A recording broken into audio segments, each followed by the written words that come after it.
السلام عليكم ورحمة الله تعالى وبركاته. مرحبا بكم في قناة جيسيها آرت. اليوم فيديو جديد. كيف كتشوفوا عندي هنا زجاجة باش غادي نخدم البلاطو اللي شفتو.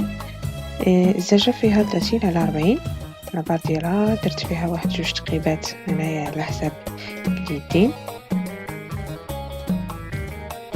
غادي نحتاج البوشوار اللي غادي نخدم به الزواقة. غنحتاج كذلك الجليتر، خدمت معكم به شحال من مره. وغنحتاج صباغه كحله، ميلتي ديكور، غنحتاج السباتول باش غادي نخدم الجليتر، وغادي نحتاج ليديتات ديال البلاطو. هنا عندي رجيلات اللي غادي ندير البلاطو على شكل قوم.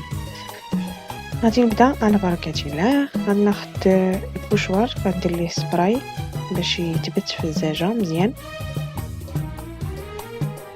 هنا درت السبراي البوشوار ولصقته على الزجاجه.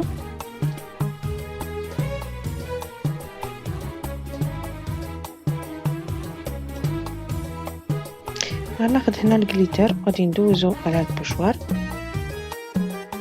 طريقه اللي سهله كيف ديما وبسيطه، يعني يقدر اي واحد يديرها.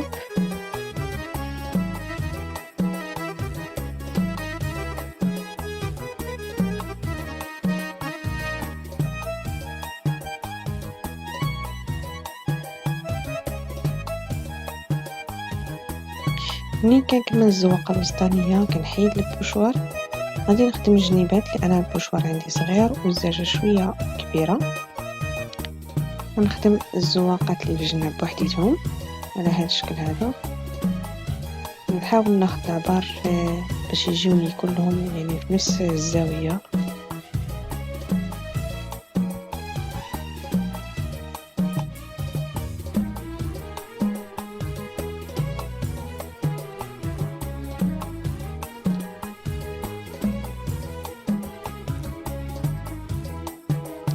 صافي، هنا بعد ما ساليت وخليتها حتى نشفات غادي ناخذ صباغه كحله، غادي ندوزها بالرولو فوق الزجاجه.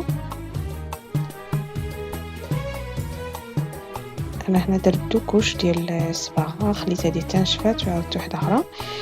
هنا من بعد ما نشفات غادي نلصق ليها هذوك الرجيلات اللي على شكل بوم.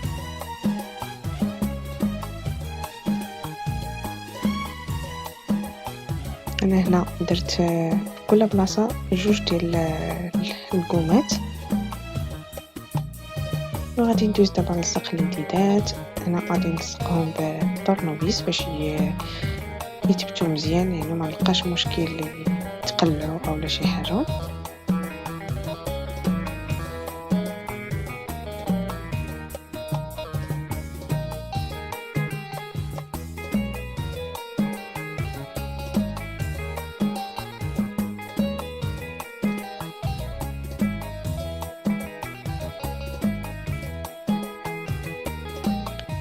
وهنا غنكون ساليت البلاطو ديالي، وهذا الشكل النهائي ديال البلاطو.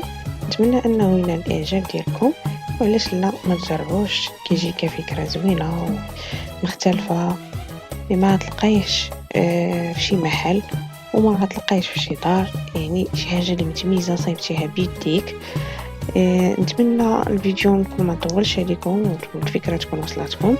لاول مره كيزور القناه نتمنى يدير اشتراك وتفعيل الجرس، وجميل عجبكم الفيديو. نتلاقى في فيديو جديد ان شاء الله مع فكره جديده. مع السلامه.